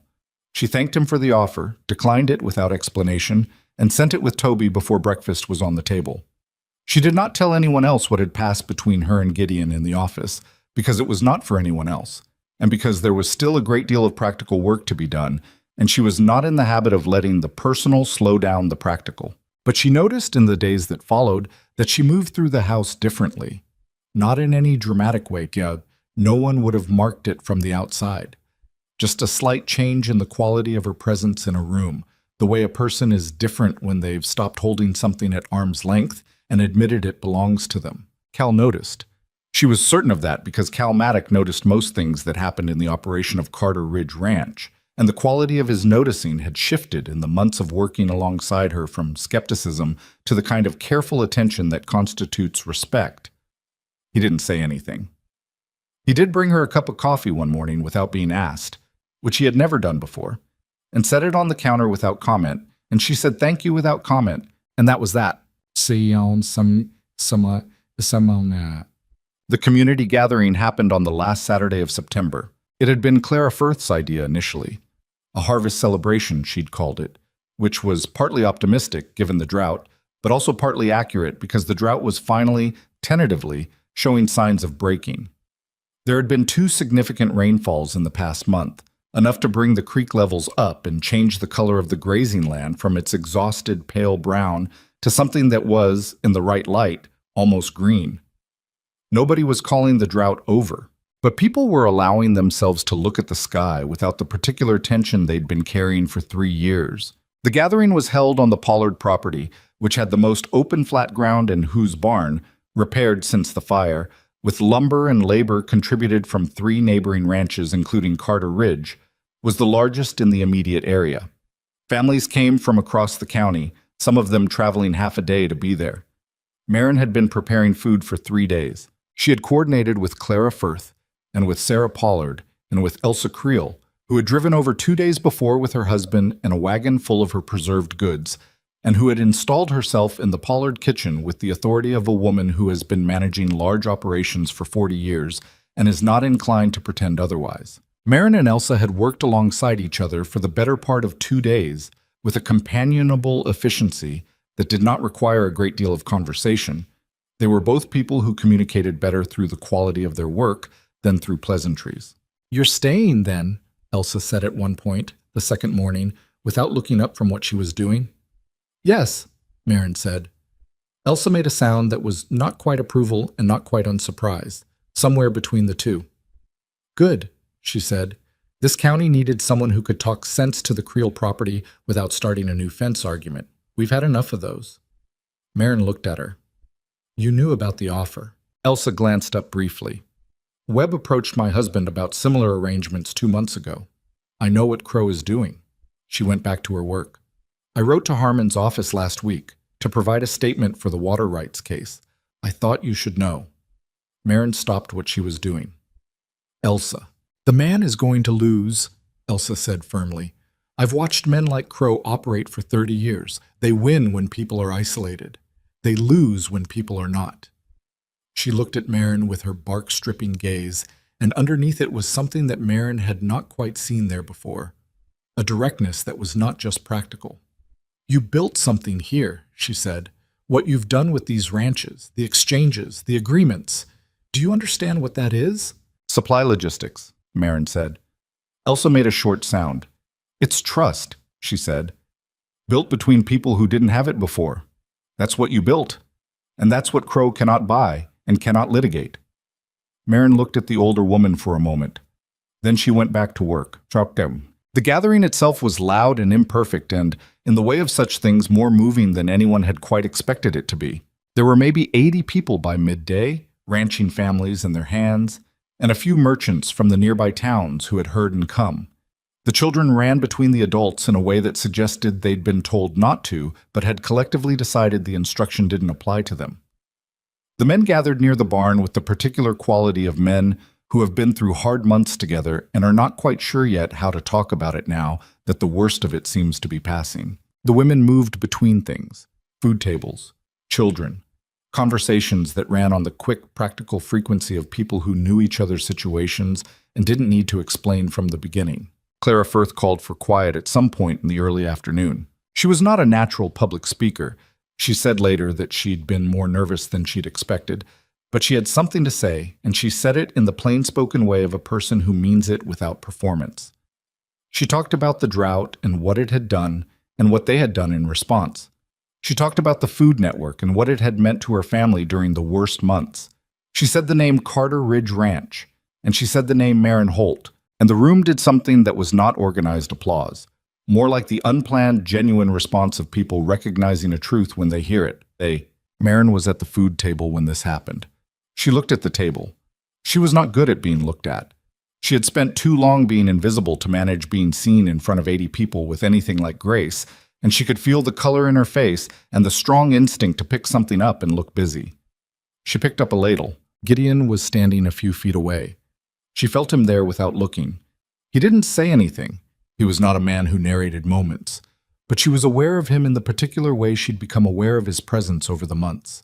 The way you become aware of a steady sound that you've been hearing long enough that you only notice it now by noticing that it steadies you. The moment passed. People went back to eating and talking and running after their children.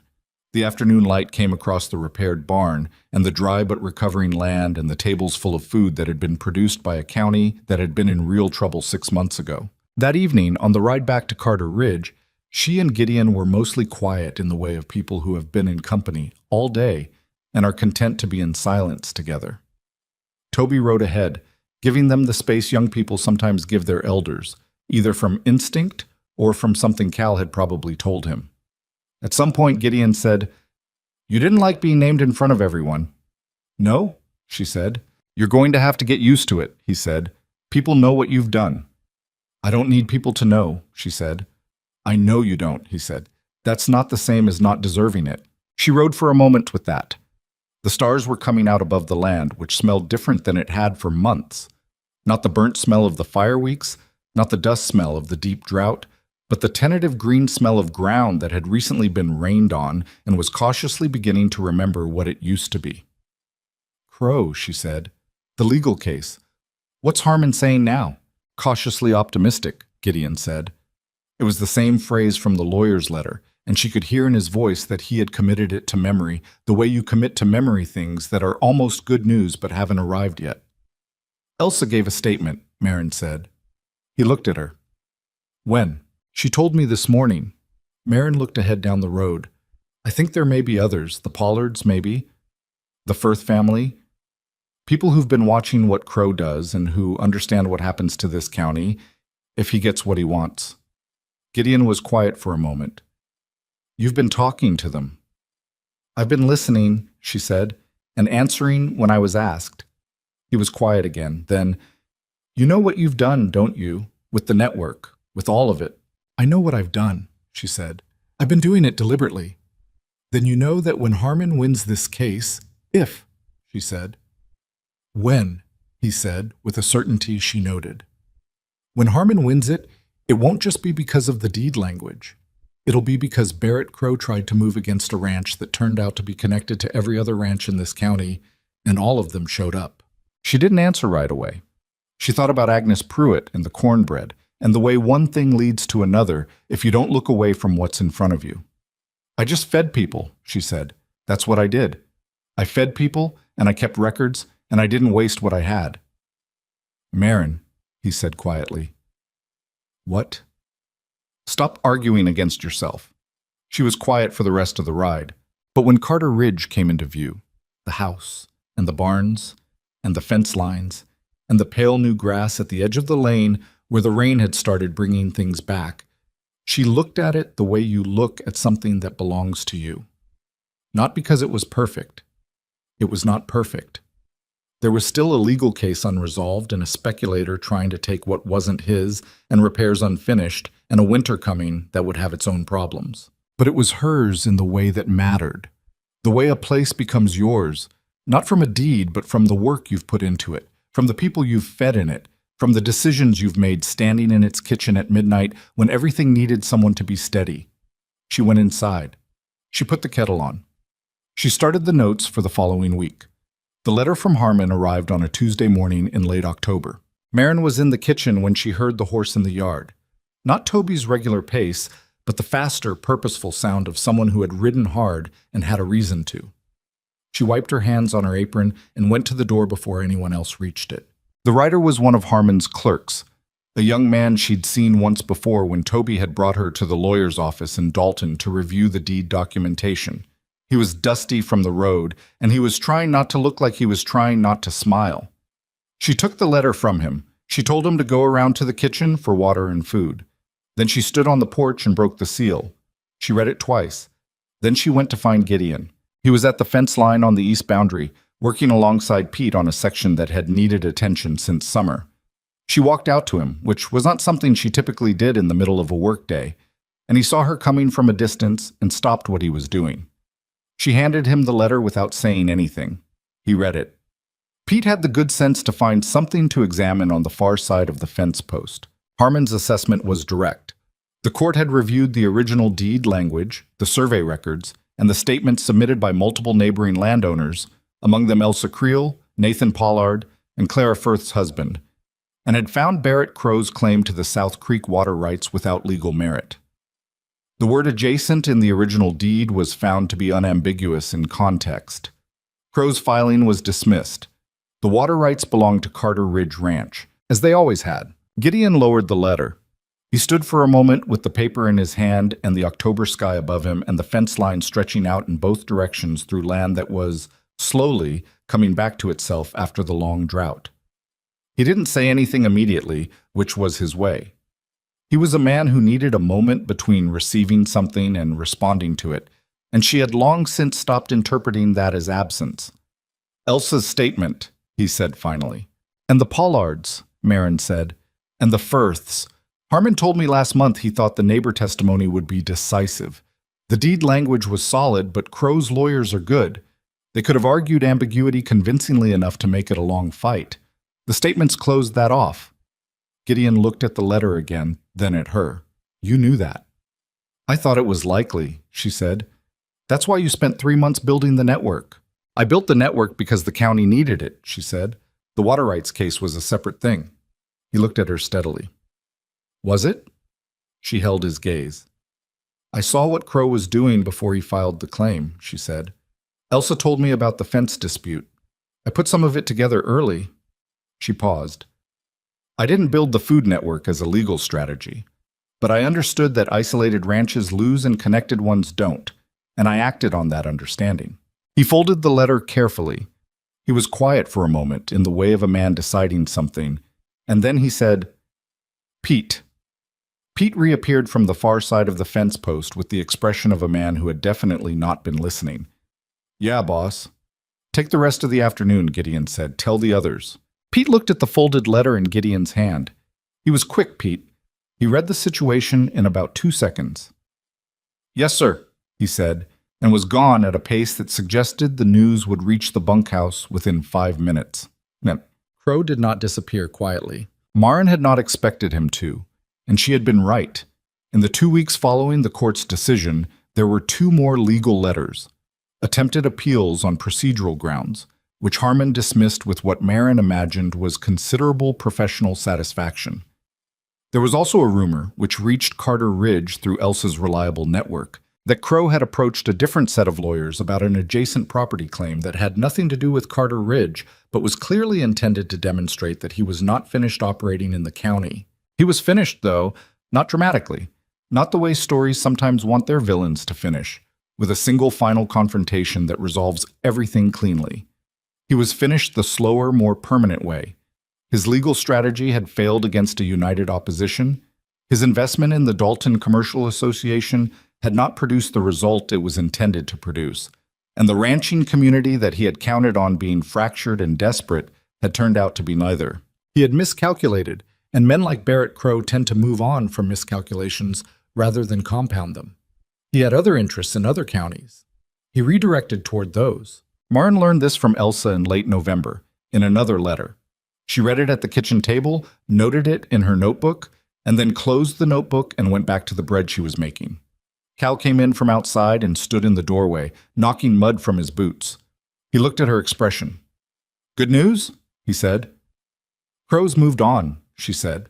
Cal stood for a moment. Then he sat down at the kitchen table in the way he did sometimes now, comfortable in the kitchen in a way he hadn't been in the early months, the way all the men had become comfortable in it, because she had made it a place where people were fed and treated like adults, rather than a territory to be navigated. "Figured he would eventually," Cal said. "Men like that don't stay where the ground won't move for them." "No," she agreed. "Good riddance," he said, without drama. "Yes," she said, and went back to the bread. The barns were rebuilt before winter. It took 3 weekends and the labor of more men than belonged to Carter Ridge alone. The Pollards came with their 2 oldest sons. The Creel family sent a crew of 4. 2 other ranching families from the wider network showed up on the second Saturday without being asked, having heard through whatever informal channel exists in frontier communities for knowing when work is needed and who needs it. Marin fed them all. She had been feeding groups of this size long enough by now that she had the rhythm of it in her hands, the way she had the bread rhythm. Automatic, reading quantities and timing without calculating, knowing when to start what, and how long things would last and who would need more before they asked. She had Clara Firth working alongside her on the first day, and Elsa Creel on the second, and on the third day, 2 of the Pollard women whose names she'd learned and whose company she'd come to appreciate. It was on the third day, during the noon break, that she stood at the kitchen window and looked out at the yard, at the rebuilt barn frame rising solid against the sky, at the men eating on benches they'd moved outside because the weather was still mild enough, at the children running between the legs of the adults with no concept of what this gathering had cost or what it meant. And she felt something she didn't have an immediate word for. Not happiness, exactly. Not relief. Though relief was part of it. Something more like the feeling of looking at a thing you built and recognizing it as real. Not perfect. Real. "You're going to burn the cornbread," Elsa said from behind her. Marin turned back to the stove. Dutch. Gideon asked her to marry him on a December evening, in the kitchen, which was where most of the things that mattered at Carter Ridge happened. He had clearly been working up to it for some time. She had felt it building in the particular way she felt most things in a room, through the quality of attention rather than any obvious sign. He was a man who prepared himself for difficult conversations, and she suspected he had been preparing for this one for longer than she'd known. He asked her plainly. No elaborate arrangement, no performance. He was standing near the window with a cup of coffee he'd forgotten about, and he said, "I'd like you to stay permanently. Not as the household manager, as my wife, if that's something you want." She looked at him for a long moment. "You said, if that's something you want," she said. "Not, will you?" "Both," he said. "Both things." "The signed paper," she said. "My conditions. I still have them." "I know you do," he said. "If we do this, there will be new conditions," she said. "Different ones, because it's a different arrangement, but I will have them." "I would expect nothing less," he said. "I'm not easy," she said again. The same thing she'd told him in the office months ago. "Marin," he said, with the patience of a man who has been paying close attention. "I know who you are. I've been watching you run this ranch for 7 months." A pause. "I'm not asking you to be easy. I'm asking you to stay." She stood with that. She thought about the hearth and the storeroom and the oilcloth windows. She thought about the signed paper in the room with the lock and the key that fit. She thought about the night after the fire when she'd sat on the edge of her bed and written a line in her notebook that she hadn't showed anyone. A single line that was not a supply note. "Yes," she said. He set down the coffee. They stood in the kitchen in the plain December evening, and there was no dramatic moment, no orchestrated culmination. He crossed the space between them, and she let him, and they stood together in the kitchen that she had made work, in the house that had become hers by a process slower and more permanent than any deed. It was imperfect, and it was real, and it was exactly what she needed it to be. They married in January, on a day that was cold and clear, after a week of rain that everyone took as a decent sign without making too much of it. The ceremony was small. The ranch crew, the Creole family, the Firths, the Pollards, and Agnes Pruitt, who drove out from Black Hollow with her son Eli, who had grown several inches since the Tuesday night at the hearth, and who sat through the whole thing with the serious attention of a child who understood that what he was witnessing mattered. Marin wore a dress she had made herself over the previous 3 weeks, in the hour before dawn each morning, working by lamplight. It was not elaborate, it was well made, which was more important to her. Elsa Creel cried, briefly, and was visibly irritated at herself for it. Cal Maddock did not cry. He did shake Gideon's hand for a long time, and then he shook Marin's hand, and then he said, "I was wrong about you, early on." And she said, "I know you were." And he said, "I wanted to say it anyway." And she said, "It's said." And that was the end of that. Hatch made cobbler. He had quietly learned to make it over the fall, working from her instructions without telling her that was what he was doing, and he produced 2 skillets of it for the celebration with the careful pride of someone who has genuinely worked at something.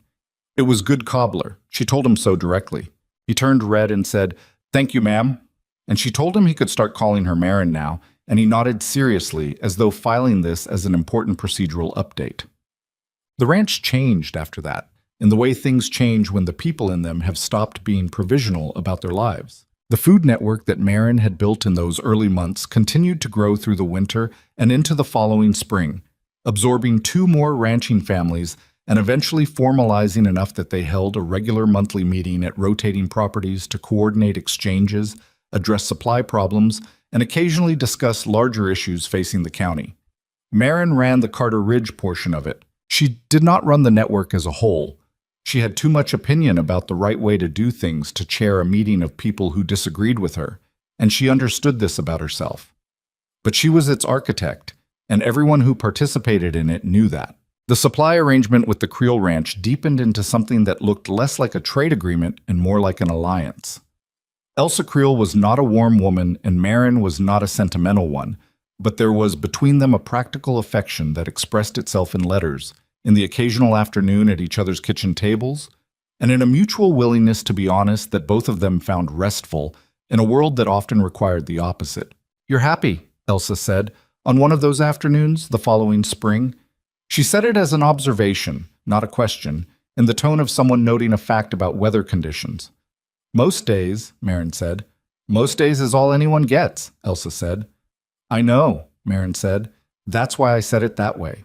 Elsa looked at her over her coffee cup with the expression she reserved for moments when someone had said something she agreed with more thoroughly than she'd expected. She said nothing else about it. Carter Ridge Ranch did not become something simple after the drought, and the legal fight, and the fire, and the rebuilding. A working ranch does not simplify. It only reveals more of its complexity the longer you're in it, the way all real things do. More problems, more cost, more seasons of worry and hard calculation, and the annual uncertainty of whether the land and the weather and the market were going to cooperate or not. But there was food on the table. There were neighbors who knocked on the door without it being a crisis.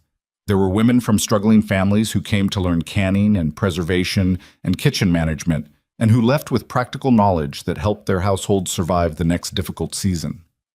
There were children who were fed without ceremony on days when their families were short, because Marin had made it the kind of place where that happened and Gideon had never suggested otherwise.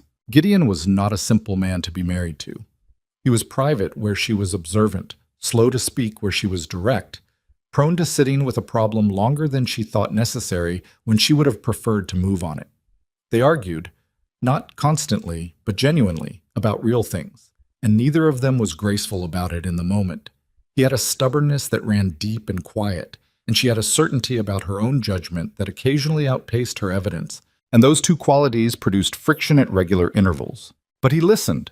He had always listened, from the first morning in the hearth when he'd asked her name.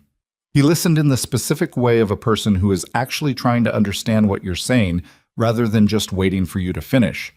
And she had not met many people in her life who did that, and she did not undervalue it. And she was not a simple woman to be married to, as she had told him she wouldn't be. She kept her notebook, she kept her conditions, revised now, negotiated into a different kind of agreement, but present, because some things about who she was could be adapted but not removed. She still got up before dawn most mornings. She still needed the kitchen to be organized in a specific way that she had thought carefully about and could justify, and she was not apologetic about that. He had never asked her to be apologetic about it. Every Saturday morning, she made a small skillet of cornbread. Not for the table. The table had better bread on it by now, the kind she'd had time to develop over 2 years of a proper kitchen and reliable supplies. This was a small skillet, plain, made the way she'd made the piece she'd put on Agnes Pruitt's table on a Tuesday night in a drought year, in a town that had stopped seeing her. She didn't explain this ritual to anyone. Gideon knew what it was, because he had seen her do it from the beginning, and he was a man who watched and connected things, and at some point he had simply understood without needing to ask. He never made anything of it. He sometimes sat at the kitchen table on Saturday mornings with his coffee and his ledgers, and she made the cornbread, and they were in the kitchen together in the early quiet, and neither of them needed to account for what the other was doing. The cornbread was not for sentiment. She had not kept the habit to remind herself of how far she'd come, or to congratulate herself on surviving. She kept it because it reminded her that the whole of it, the ranch, the network, the marriage, the rebuilt barns, the friends she hadn't expected to have, had come from one moment of deciding not to look away from what was in front of her, a hungry child, a plate, a choice that cost her the last thing she had. She had come to believe that most important things in a life are built this way, not from the large, obvious decisions, but from the small ones that happen before you've had time to calculate the cost. The moments when you decide to give the last piece anyway, when you ask the question that isn't required, when you sit down at the table with a difficult woman and propose a fair trade rather than walking away because fair trades are harder to negotiate than unequal ones. Nobody sees those moments when they're happening. They look like nothing. They look like a cook handing over a piece of cornbread on an ordinary Tuesday. They look like a man asking a woman her name at the end of a long day. The problem with invisible things, Marin had found, is that people mistake invisible for unimportant. They mistake quiet for weak. They mistake a woman who does not announce herself for a woman who has nothing to announce. Barrett Crow had made that mistake. Dolph Cassidy had made it for 3 years. Half the population of Black Hollow had made it for longer than that. They were all wrong. Not because she was extraordinary. She would have resisted that word with everything she had, because extraordinary puts a person outside the range of ordinary life, and she was not outside it. She was profoundly inside it. She was made of it. But because the decision to pay attention to the child at the table, to the neighbor who has surplus vegetables while you have surplus salt, to the deed that says adjacent in a county courthouse filing box, that decision, made every day without recognition or reward, is not nothing. It is, in fact, everything. Eli Pruitt came to Carter Ridge in the spring, the second year. He was 7 by then, and Agnes had written to ask if there was any work she could do in exchange for some of the preserved goods from the network, and Marin had written back and invited them both to stay for a week. Eli spent most of the week following Toby around the yard with the devoted attention of a small boy who has decided that a particular older person is the most interesting human being alive. On the third day, he appeared in the kitchen doorway in the evening, watched Marin work for a while, and then said, "Do you remember us? From the eating place in town." "I remember you," Marin said. "My mama said you gave us the last food you had," he said. "She told me after. She said she didn't know until later." Marin looked at him, the clear eyes, the straight posture of a child who was fed and cared for and growing into himself. "Your mama didn't need to know," she said. "It was just supper." He thought about this seriously, the way 7-year-olds think about things that matter to them.